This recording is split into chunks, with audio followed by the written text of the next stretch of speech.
Hey everybody, it's me, Poison Waters. Welcome to Cappy Hour. Thanks for supporting our monthly event. This has been really fun this year. Gosh, when Jesse and Braden and Tyler came to me with this event, I'm like, what the heck are you talking about? And we're going to do it once or twice, but we've been doing it all year long, and it's been really fun, kind of checking in with folks and hearing about different facets of CAP and what's going on with different folks. So thanks for joining us tonight. We have a great program for you. So remember, we're going to ask you all to stay muted, but of course you can use the chat to communicate with each other and myself and our panelists. If you have something to say, just put it in the chat. And we'd like to thank our friends at J. Wrigley for being a sponsor tonight. So all of you that are drinking a little bit of something good, we'd like to do a toast to J. Wrigley and thank them for their support. Remember when you're chatting with folks that there's the all attendees or there's the private chat. So make sure you're writing to the right group because sometimes that gets awkward. And then we, everyone to get your drinks and have a great time, and no one's driving because we're all at home. So you can have as much as you'd like or as much as you feel comfortable having. Right now, I'm going to introduce our special guests, and they are Carol Collymore, who is CAP's Board of Directors President, and Tyler Tremere, CAP's CEO. Hi, Carol. Hi, Tyler. Hello. Hi, Poison. Hi, Tyler. Good to see you both. Look at how cute you are. Thank you. You look fabulous as well, Poison. Thank you. My God, I was waiting. I'm like, I just threw it out there. You were supposed to throw it back. Carol's like, oh, thanks. I'm like, what about me? What about me? Okay. So, let's just get on with the questions. You're natural beauty. You don't need my compliments. Oh, you're so sweet. You just want me to share whatever dessert Kurt Bedell's going to make me. And we can meet on the porch and we'll share. Okay, so Carol, let's get going. For folks that may or may not know you, you've been CAP's board president for a couple of years now. What brought you to the organization and what keeps you here? I'm in year 2 of being president of the board. President because Tyler became a CEO, so I became a board president. But what brought me to CAP was Tyler. We met around the time we were both becoming executive directors here in Portland, and he took me to coffee and asked if I would be supportive of him and join the board. And I said yes. I had been a long time Our House volunteer. At that point, I'd been volunteering at Our House for 5 years. And was looking to get more involved at a board level to support HIV and AIDS. It's important to me because humans are important, and it has long been a too long neglected issue with too much stigma. And so when Tyler asked, I said yes. So it's been a really amazing journey to support Tyler and his work in the last almost 7 years that we've been doing this together, and it just gets better and better. Well, thank you. I know I personally love seeing you on the roster and at every event and being a face of CAP. So thank you so much. And now, Mr. Tyler, I can't believe this is you've been the CEO since 2014. What is the biggest change you've seen in your tenure with CAP? Yeah, thanks, Poison. I think as I was thinking about this question, I really, it's especially important because this whole year for me has been about reflection. We're celebrating CAP's 35th anniversary and the history and impact we've had on lives in Oregon and Southwest Washington throughout the course of the epidemic. And as Carol mentioned, I came to CAP about 7 years ago, between 6.5 and 7 years ago. And since that time, we have seen some pretty significant growth and expansion of our programs and services, but I really think we've also seen an evolution of who we are and how we want to show up in community as an organization. We have grown from a staff of about 55 people when I started in 2014 to now more than 100 employees, from one office location in downtown Portland to now 4 offices across Oregon and Washington. And our budget has grown from about $6 million this year, or when I started, to about $18 million this year annually. During that 6.5-year time, we really focused on increasing our revenue, how we could remain relevant, how we could increase our capacity as an organization and create leadership opportunities for the community, for our board, and for our staff. We really focused in on health equity and how we could improve LGBTQ lives. And I think we accomplished some really amazing things. We saw in my time here the expansion of our employment services to reach both people living with HIV and the transgender community, regardless of their HIV status. We created an Aging Well program, which serves our long-term HIV survivor community. We developed and opened Prism Health, Oregon's premier, safe, culturally affirming LGBTQ health center, which, by the way, was just deemed a federally qualified health center lookalike earlier this year, which we haven't had a chance to celebrate because we've been in this pandemic all year, but we're very excited to be in a place where we can now serve the unique health disparities of the LGBTQ plus community, our neighbors, and beyond, regardless of their ability to pay with that new status. In the 6.5 years I've been here, we've done 5 construction projects, including a move and a renovation of CAP's offices from one side of Burnside to the other, but we stayed right there on 5th. We purchased and renovated a building in Southeast Portland. We renovated 2 locations in Washington State to expand our operations. And we recently built out a brand new on-site pharmacy at Prism Health, which also opened during the pandemic, so folks may not know about that. But we also expanded operations in Southwest Washington, which I mentioned, and now we're serving 4 counties with 20 staff providing services to nearly 500 clients in offices in Vancouver and Longview. So simply put, we are larger, we're more sustainable, and we're able to make a more significant impact on people living with HIV and the LGBTQ community that has traditionally been pretty far from opportunity. Is that all? Really? That's amazing, Tyler. I've been bored. No, those are some fantastic changes, and that like one of those would have been impressive, but the fact that you've been able to do so much in such a short amount of time is totally impressive. 2020, we kind of talked about this already a little bit, has been full of changes this year and revolution. How has CAP continued to serve their clients throughout all of this? Yeah, it's been a tough year. Throughout the dueling pandemics that have been COVID and addressing white supremacy, our team has really had to figure out how we're going to adapt to provide our services to protect the health and safety of the entire CAP community. And that means not only the people we're serving, but also the people who provide those services, Capstaff. The majority of our services early on pivoted to a virtual space. We established new infrastructure that would help us continue to provide our housing and support services, our HIV prevention programming, our navigation services, primary care, and behavioral health through a new digital space. So we're still able to reach folks via phone, email, and virtual appointments. And it also allowed the staff to find really new, creative, innovative ways to provide our social support groups online. So Zoom meetings like this, but bringing our clients together through community education. And we have found ways to continue to allow people to access safer sex supplies in their community by mailing those out.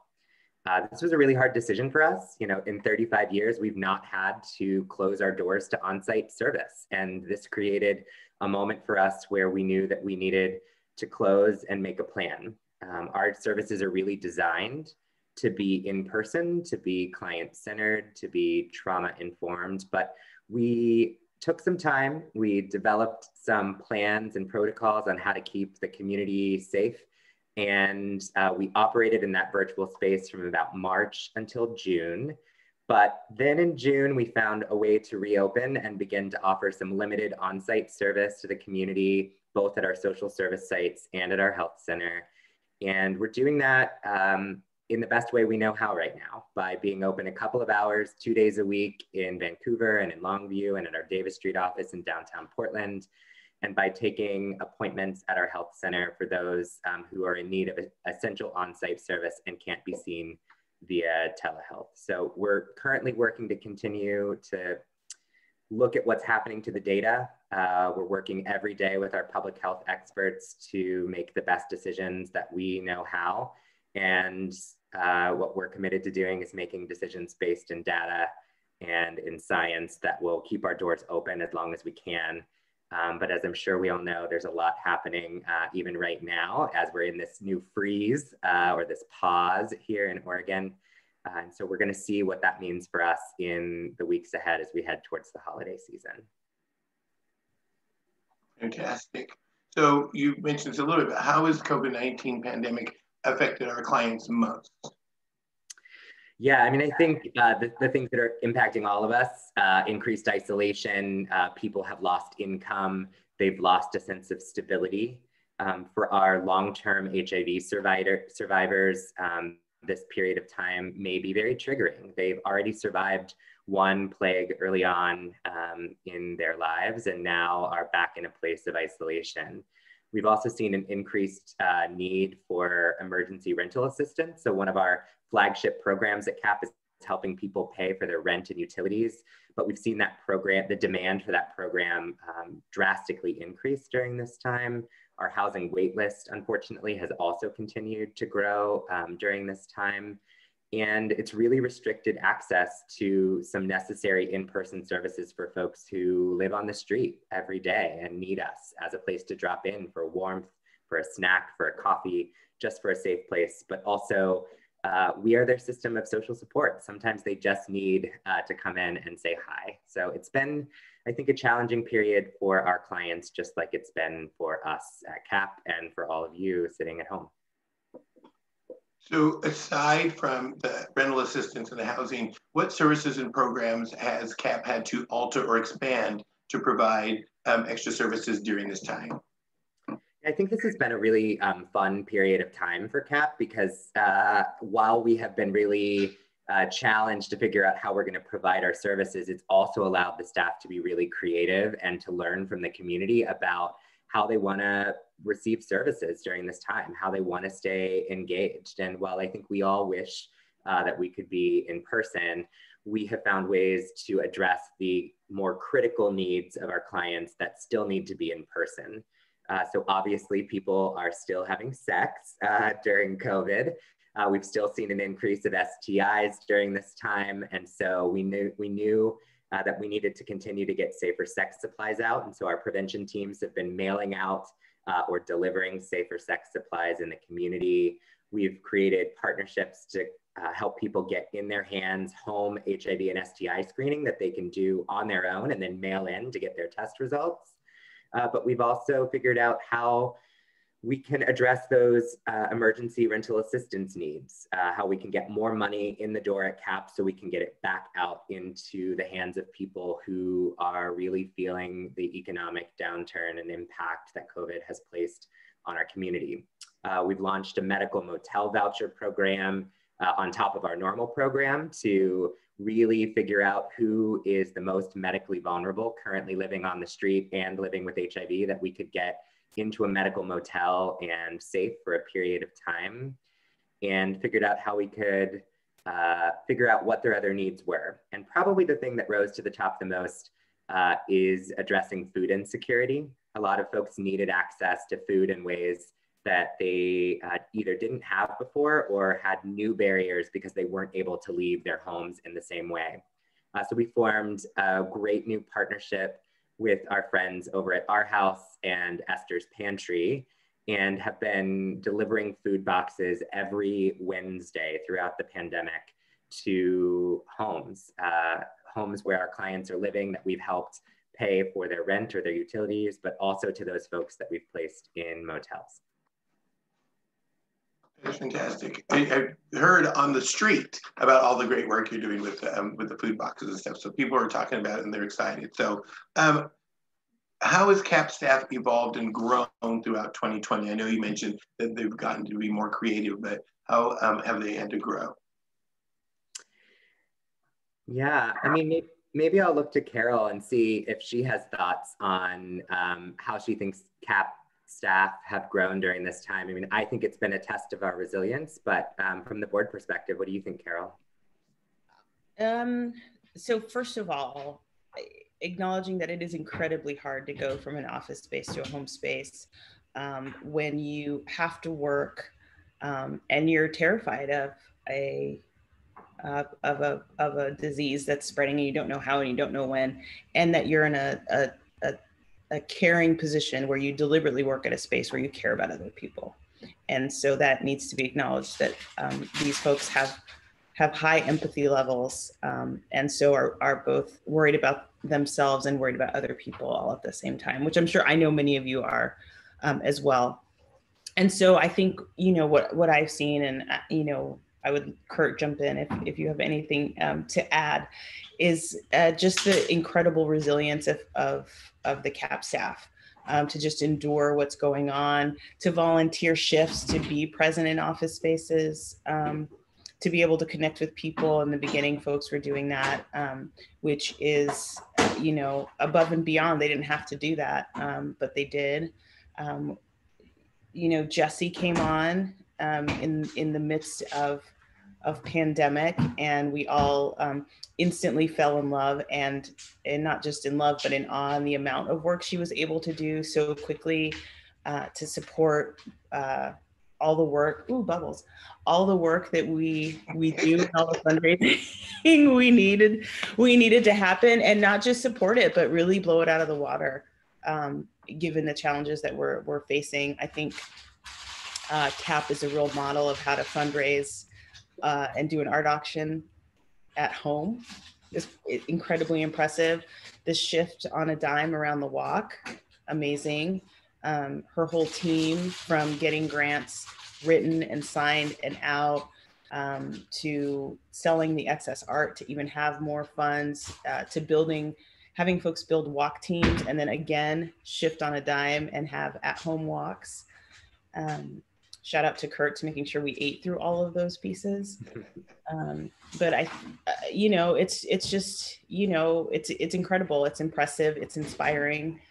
It's why we support this team, and why we support Tyler in the ways that he chooses to support his team, which he does often.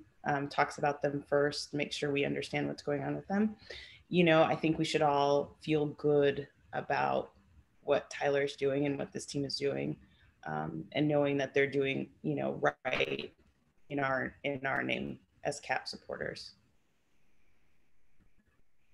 Thank you, Carol. Listen, I want to ask you both this question, and this is a good one. What steps has CAP taken to ensure BIPOC communities are represented within our leadership, staff, community partners, etc.? So I just want to say that at first I thought BIPOC meant bisexual people of color. I'm sure I'm not the only one who thought that when that word. I totally did too, and I hosted an entire event thinking that, and then halfway through somebody corrected me, and I was okay. Yeah. Oh my gosh, that's not what that means. So what I will say for how on the board level of what CAP does to support, you know, Black, Indigenous, Asian, Native, Latinx, LGBTQIA communities, is we make sure that our board is represented as much as we can of the community that we're trying to serve. So it's important that it's reflective. I think for entirely too long in Portland and across the United States, the idea of inclusion meant intelligence reduction, which is incredibly insulting to all of us who have to work really hard to be considered as smart as everybody else. And Tyler recognized that, as well as board members like Nancy Hagewood and Kurt and Susan Svecki, and all these really wonderful current and former board members who were so ready with open arms to welcome an incredibly diverse new set of board members. I mean, I'm not new anymore. I'm like working on 7 years, but you know, we work hard to have representation. We're building, and by no means are we perfect. We continue to aim for perfection. And so, but we want to be strongly representative of the community. So we have Black board members, we have Latinx board members, we have trans board members, we have women, and specifically we have lesbian women, we have straight women. You know, we're trying to hit all corners, and those folks are brilliant, and they're offering just their intelligence every second. And it's such a good compliment to our OG board members that have brought CAP so amazingly far and keep working hand in hand to make sure good things happen. So proud of how that looks externally. I'm proud when people say to us that they notice. So it's just really, it's good work. Yeah, you know, I think from my perspective, we've always had strong values as an organization that have been rooted in social and racial justice. And we've been working really hard throughout our entire history to figure out how we bring diversity to our staff, everything from gender representation to gender identity, sexual orientation. But I think that this year, following the murders of George Floyd and Breonna Taylor and Ahmaud Arbery, among the countless other Black and Brown lives that we've lost over time, really changed us as individuals and as an organization, and made us take a deep and hard look about our past and about who we wanted to be and how we wanted to show up, and how we needed to find ways to ensure that our staff and our board and our volunteers were representative of the communities that truly had the most disparate impact of HIV and of other health disparities in the broader LGBTQ plus community. So that for us meant that we needed to really figure out how we were going to acknowledge that as an agency, we needed to figure out what it meant to address historical injustice, the harm and trauma of our country's racist legacy, and what it would mean for us to come together in a positive way to confront racism and transform the culture of CAP, recognizing that people are always watching and that people are going to want to see strong leadership at the board level and at the executive team, but also throughout all levels of the organization. And if there weren't Black and brown faces in leadership, that there probably wouldn't be as much draw to come and work for us. So I've been really happy to have Carol at my side, helping to build the most diverse board possible. We have grown and expanded our leadership team. We have a new chief financial officer who is a person of color who is starting on December 7th. We just hired our first equity and inclusion advocate at the organization who started at the end of October, who is a Black queer woman. And we are looking for every opportunity to provide a safe and empowering space for our BIPOC community to come and work.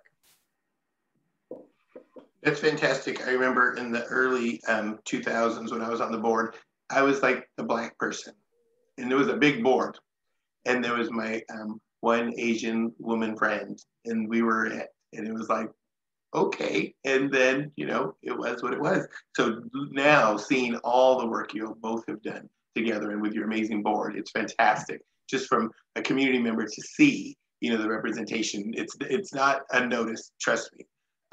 Okay, so you two, what opportunities and challenges do you foresee in the coming year and beyond? Since we all know exactly what's going to happen every week for the next year, we have no idea what's going to happen. I know, deep sigh. You know, I was saying in a meeting earlier this week with some colleagues that I chose to be out of town for the election. I knew that I needed to be somewhere for self-care, and I had been working all year really hard, like all of my staff had been, and I just needed to be away. And I felt so much anxiety looming over me. And when we finally knew the results of the election, I just was so overcome with emotion. I cried in ways that I felt like I hadn't cried in a long time. And I took a deep breath, which felt like the first deep breath that I could take in many years. And then a couple of days passed, and a couple of things came to mind, which was, okay, now what? Is the current administration really going to move on? How are we going to hold the new administration accountable? This new administration promised to end HIV in 5 years, but that's going to require us to be more vigilant than ever, to stand up and to hold them accountable to the plans that we have to end the epidemic in our lifetime. But I also think their slogan in the new administration heading forward, Build Back Better, is interesting. I mean, we are headed towards a period of figuring out what recovery looks like for our community. what stability, again, looks like for our community. But in that, I think there is also a lot of opportunity. Through everything that's happened this year, CAP has found a lot of strength. We have found stability. We have found new ways of doing our work that allow us to build on the foundation of who we've been for 35 years, but to begin to lead with race in ways that we've not before. I think we were hesitant, honestly. We knew what our history was. We knew the history in Oregon. We knew that we hadn't always been leaders, but we have found ourselves in a moment where we know that from our first run at an early epidemic, that silence does equal death, and that we needed to step up and figure out how we can continue to be there for LGBTQ people and for the HIV community. And so our opportunities, I think, are endless. We're currently working on a brand new strategic plan, which we'll be super excited to share with folks in early 2021. And I think that you'll see some exciting new adventures when we can share that info with you in the months ahead. So expect, hopefully, a Cappy Hour coming your way sometime in early 2021 that you can learn more about some of the new things we have on our plate. Or you could just tell us now. We promise we won't tell anybody. Well, you know, when we get to the end of this call, part of that process is hearing from you, because we're going to want to know what it is that you want to see CAP doing. And if you have thoughts between now and then, you can put them in the chat for me, because I'd love to hear from you. All right. I thought I was going to get a scoop. Okay, Carol, this one's for you. What projects does the CAP Board of Directors plan to work on in the coming year? Well, I think number one, can we all get vaccinated so we can meet back in person? I think is what we would like.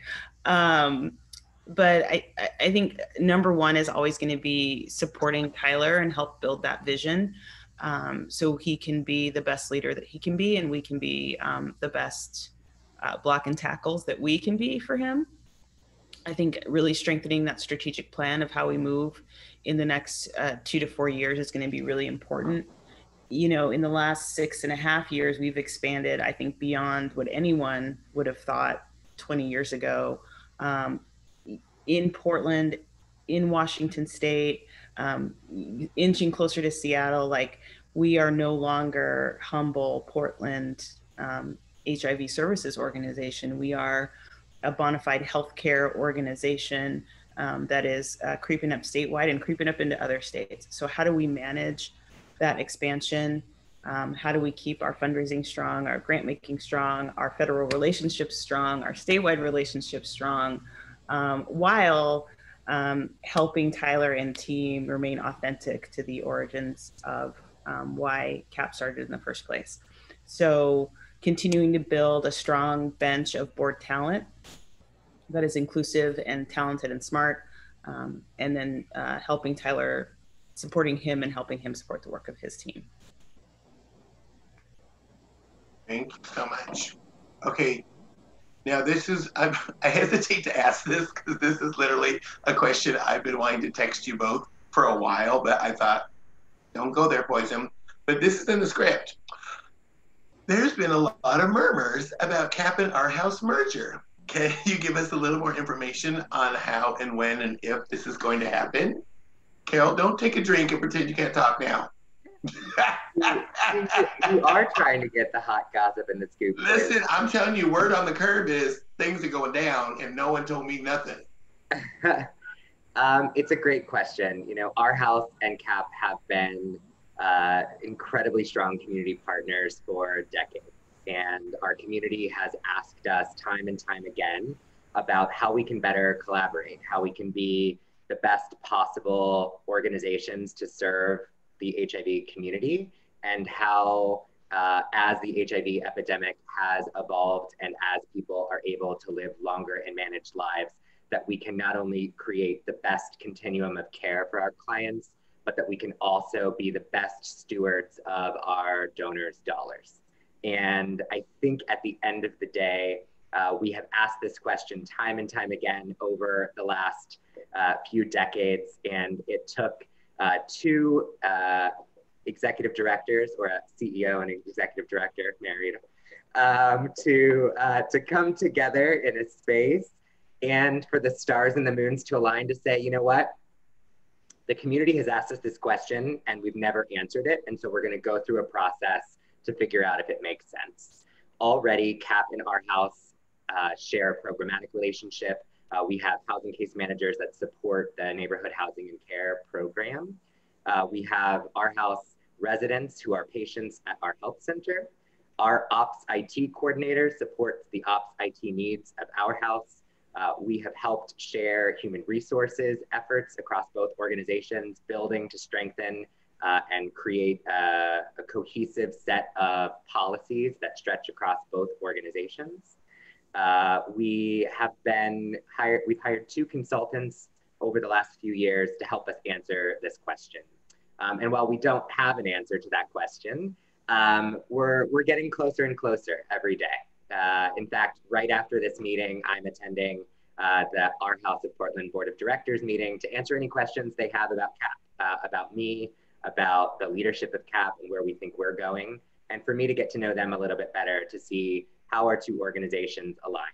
We know that mission, vision, and values align, but we need to do the hard work to make sure that it's responsive to what the community needs and wants right now. And so part of that process will be not only the 2 boards continuing to talk together, but us reaching out to members of our community to hear about their thoughts for the growth and evolution of HIV services in the region. Carol. That's fantastic. Do you think I should go with you 2 to this meeting? Because I really think our house board wants to hear the Poison Waters perspective of what's going down.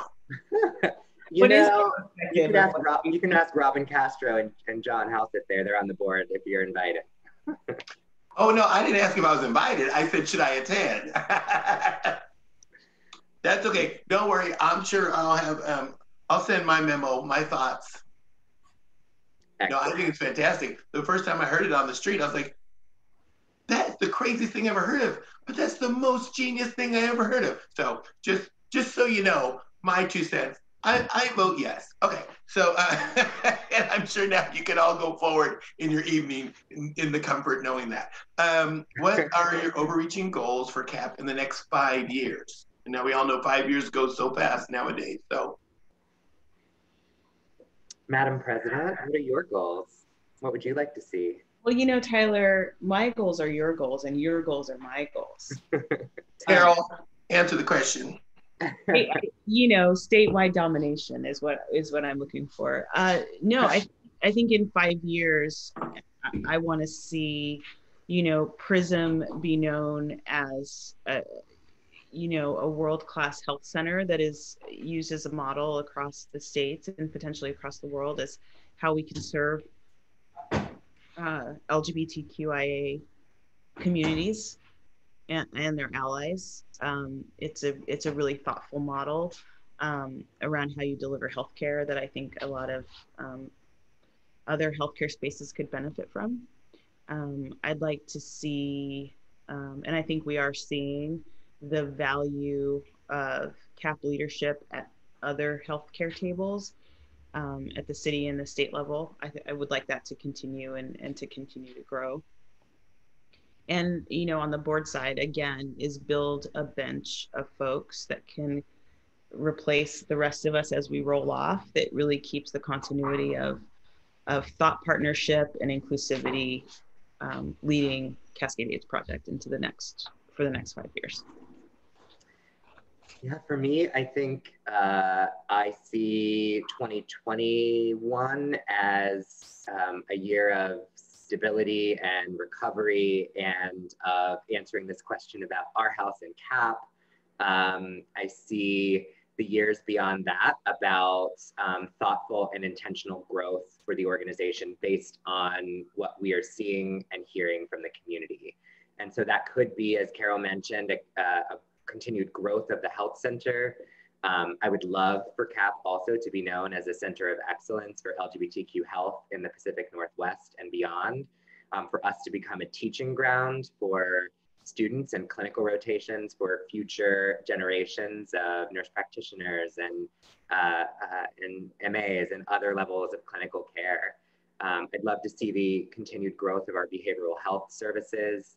It is such a critical need for our community. And I think coming out of COVID-19 and the events that have happened throughout 2020, there'll be an even more increased need for us to provide those services.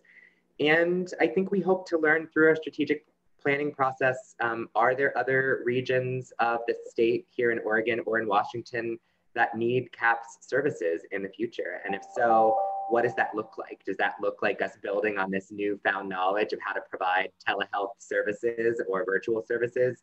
Or does that potentially mean that, down the road, there needs to be yet another location of our offices? We want to hear from the community, and we want to build something that is responsive to their hopes and dreams. It sounds like an exciting 5 years. But listen, now what are you both looking forward to mostly in 2021, in the next 12 months, 13 months, excuse me? Well, for CAP in general. Go ahead, Carol. Oh, I was just asking if it was for CAP or for life in general. Sure, Carol. We want to know. What you want a new pair of shoes? What do you want? No more shoes. I think for CAP, to address, Nancy had made a question in the chat about how we are going to think about making sure that our population has access to COVID vaccines. So I'd love to think that through for 2021 to make sure, because obviously I think there will be a strategy to get vaccine to our most vulnerable population. So how do we participate in that to make sure our clients, both at PRISM and at CAP overall, have access to that, because it's going to be really, really important. And keeping Tyler at those tables to make sure that's advocated for across the state.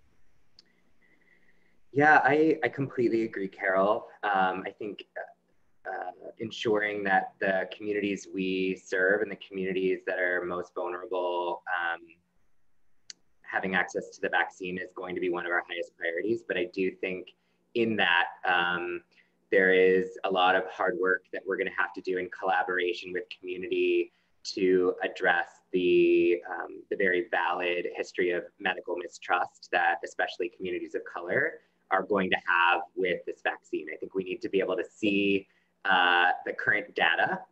So looking to my friend Nancy over there, I think that the research and science community really needs to make sure that the data of who participated in these clinical trials is front and center. We've had a long history throughout research of not having participation of communities of color. I have heard that that has not been the case for these COVID trials, which if that is the case, I'm so very proud of our research community for ensuring that Black and brown bodies were involved in that research so that we can trust in that research. But I think it's going to be an uphill battle to ensure that LGBTQ folks and BIPOC communities who have a complicated history with research and large institutions believe that they should take this first wave of a vaccine. And I really believe in our research partners like Dr. Hagwood here. And I hope that we can work together to make sure that we're putting a face and a story to how these trials were done, that they did thoughtfully include communities of all kinds, and that in fact, it is a vaccine that can and will work for all of us.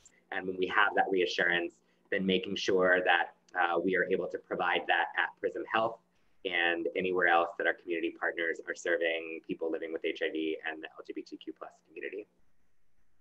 Fantastic, thank you both.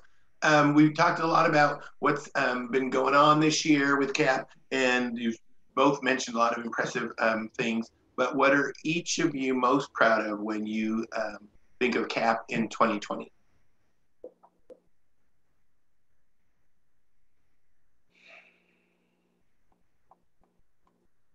Besides inviting me to host Cappy Hour once a month. That's true. Oh, this is such a big question. I think, this sounds like a super cheesy CEO soundbite, but I really do think I am most proud of how hard the team at CAP has worked, how they have survived their own personal struggles this year, but overcome them because they're such dedicated and passionate, mission-driven individuals that want to be there to make a difference.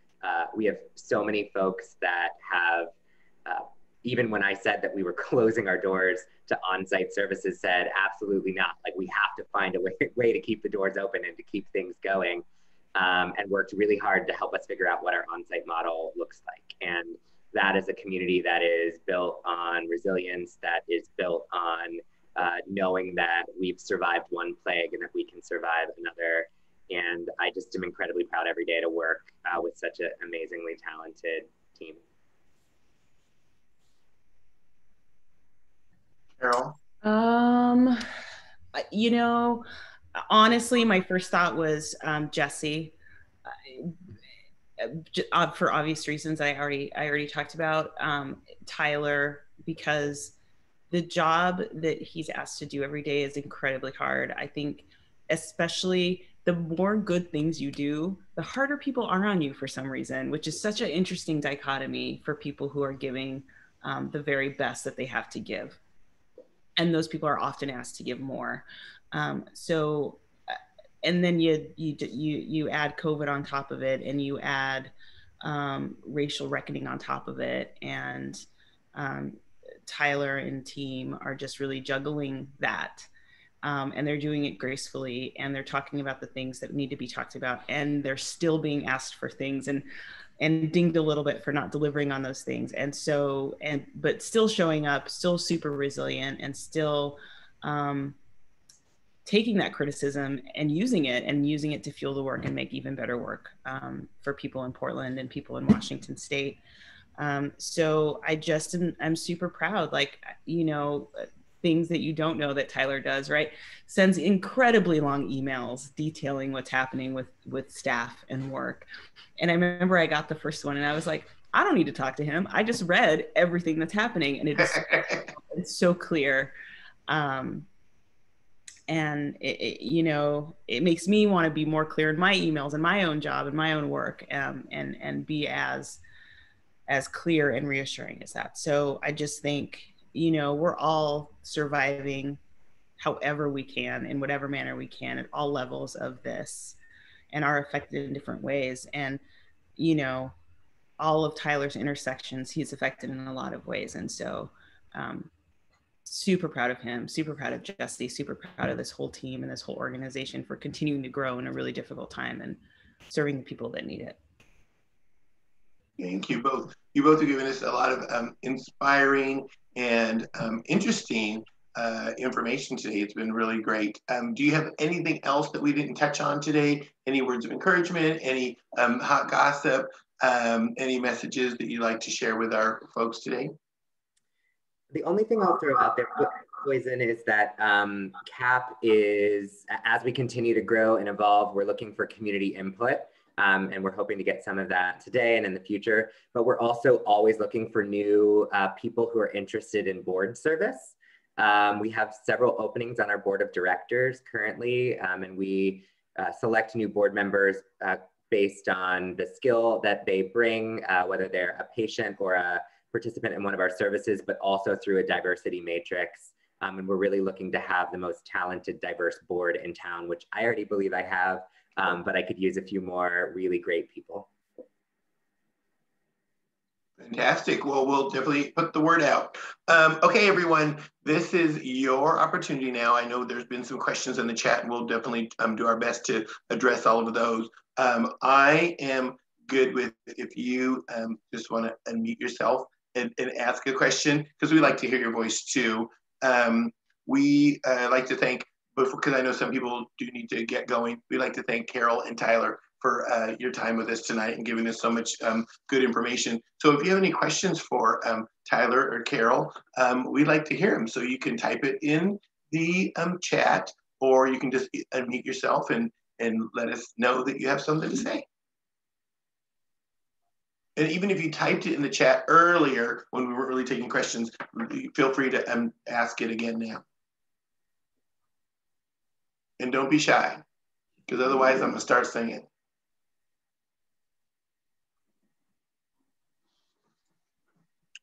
I could look in the chat and read questions. Scroll through here. No, it's my least favorite thing, reading those tiny little fonts. There's a really good question, Tyler, about Indigenous outreach in Washington State. If there's a plan, thoughts, all of the good stuff. You know, and Jeanette, who is a member of the Capstaff, we do not currently have a plan in place for what that might look like in Washington. But, you know, I think a lot of our greatest initiatives and projects at CAP have either come from the community letting us know what programs and services they may want, or from the hopes and dreams of CAP staff who have a bright or exciting idea. You lead me to a really good point, Anjanette, which is that one of the things that I am also most proud of in 2020 is that our board of directors approved a $50,000 equity fund for CAP to invest in the communities that we serve. And so if there is a project, Anjanette, that you can think of that might help us serve communities in Washington, that's something you can pitch to Deja, who is our new equity and inclusion advocate, and our equity, diversity and inclusion committee will be reviewing projects and figuring out how we invest in the community. So that could be projects that staff want to do. That could be things that need to happen in the walls of CAP, but that could also be investments that we might need to be making directly into communities or other organizations that are doing really great equity-based work out in the community. So while there's not a formal plan, we are certainly poised to do some of that work if we have ideas on the table. I have a question. Is there going to be an ask? I'm sorry, is that Terry? Did you ask if there's going to be an ask? Yeah, I didn't know if this was a fundraising thing also, or. Listen, Terry. I mean, I can do one real quick. If I was just going to say, Terry, we will always shake you down, buddy.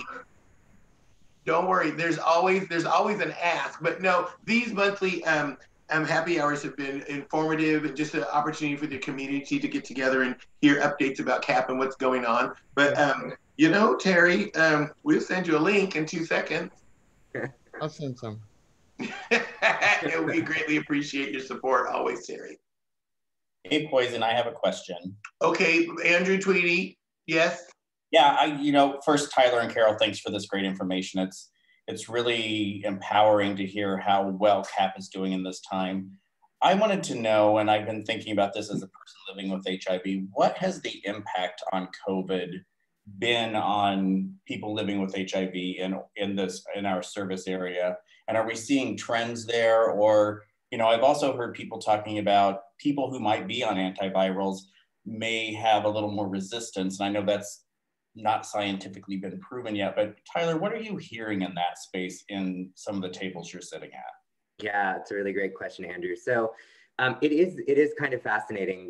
I think we have learned what you mentioned is that folks who are HIV positive, who have access to medication, are regularly able to take their medication and are virally suppressed, are much less likely to get COVID, or seem to be based on national and state data.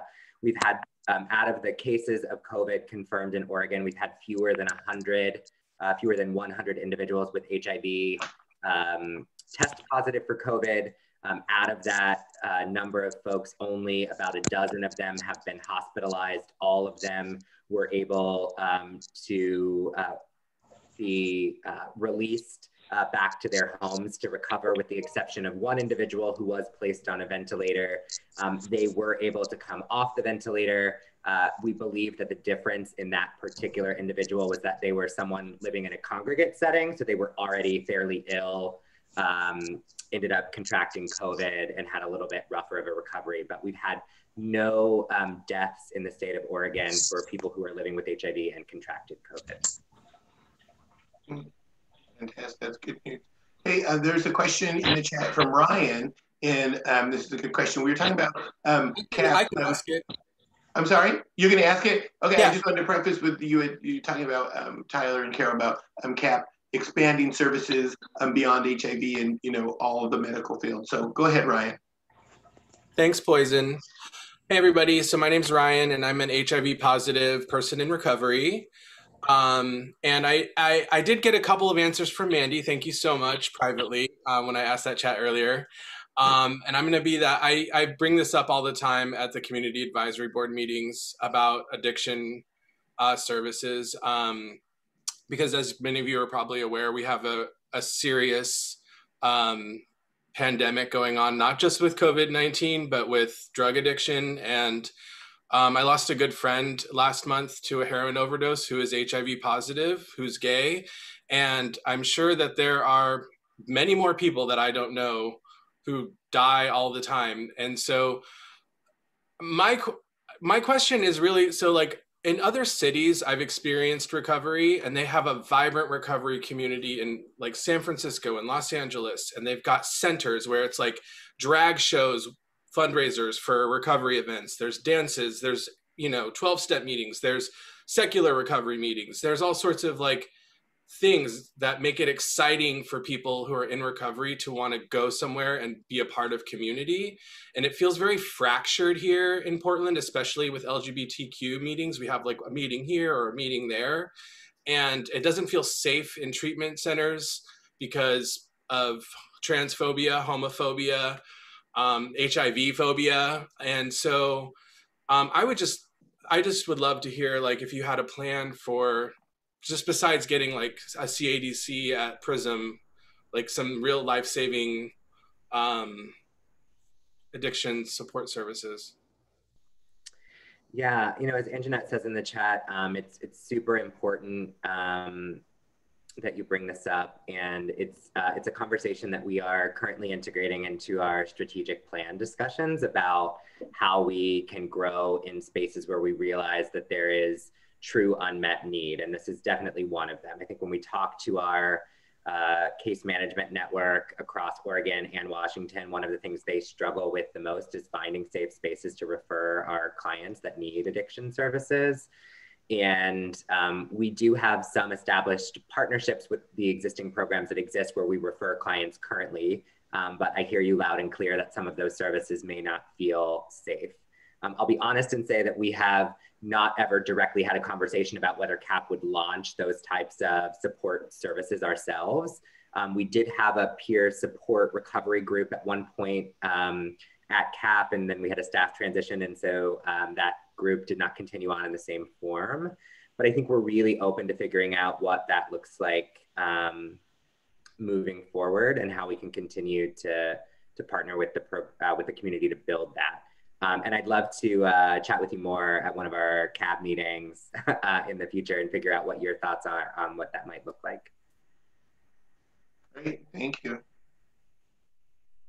I didn't see another question in the chat, but if somebody has a question, we'd love to hear it.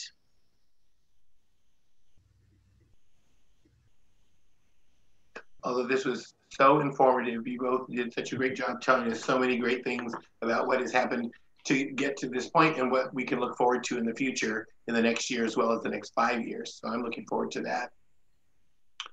And if no one has a question. No one? Oh my gosh, I have a question. Oh, is this the question? Sorry, it's not coming up good on my screen. It says we've integrated our harm reduction and syringe access services into our HIV prevention and education efforts in Chicago. It's interesting. Send us the details. I was just going to cheekily ask what you two are buying me for Christmas. I mean, I was like, we're asking questions. What would we buy Poison Waters for Christmas? If we could buy anything in the world, what would it be? I mean, the girl who has everything and wants nothing but your love, Carol and Tyler. You know what I would buy you? This is what I would buy you. You know, in the Waiting to Exhale music video, and it's like that lighting, and you've got the shoulders are exposed, and it's doing the thing, and Whitney's singing her song. I would buy you the recreation of that video for you to do. Oh, a whole video experience, the diva experience. Yes. This is a random way of getting to the answer, but when I was growing up, my family owned a dry cleaners. And I remember as a child being so excited when I would go to the dry cleaners because I got to push this button and like all of the clothes went in this like beautiful swaying motion through the room. And I would love to just install in your closet like a caftan, like a moving caftan. So you can just push the button and just let it twirl. Poison. Oh my God, I tell you what, the racks, I have 5 industrial garment racks in my drag room, and there's no room, and I'm forever in there digging. Oh, I would love that, Tyler. Like one of those tie things, you know, I would just, and I wouldn't even be looking for something. I just want to see it, the parade of it all. Would it play music while it played too? Like whatever your song of the day is would play. Oh yeah, it'd be a combo jukebox closet situation. I'm there for it. And then back to Nick's original thing with the wigs, we'll get a wig one too, just these little floating heads going all around. Oh my gosh, now I'm gonna go to bed tonight with dreams. Now I don't have visions of sugar plums, of wigs and floating caftans. I can hardly wait. Well, thank you all so much. One more time, I'd like to thank Tyler and Carol. You all did a wonderful job. As always, you're both great speakers and you're great representatives of the organization and the work and the programs and the staff and board of directors. So thank you all so much. And remember to keep an eye out on social media. We will be doing more Cappy Hours with all sorts of fun topics. And I know there's lots of events coming up. We have a wonderful World AIDS Day event coming up, a drag queen bingo without me. Tyler, look for an email soon. But no, it's going to be super duper great. Mama Tits, poor Braden's already got the late night in messages about what the, anyway, I'm sure she's a lovely person. And but so World AIDS Day is coming up on December 1st. And I know a lot of you have already reached out and written to us and accepted the challenge. We're doing a donor match for Camp KC HIV affected children. We have about 10-ish families left that we're trying to get folks to gift match. So you can find all that information on CAP's website and of course in all the social media. So thank you to Braden for all your hard work on that. And just keep checking us out on social media and on calendars. And always check your inbox because there's lots of emails coming from CAP with lots of good information. So happy Thanksgiving, stay safe, wear your mask, have a wonderful, wonderful rest of the month, and we'll see you next month. Thanks, everybody. Bye. Bye.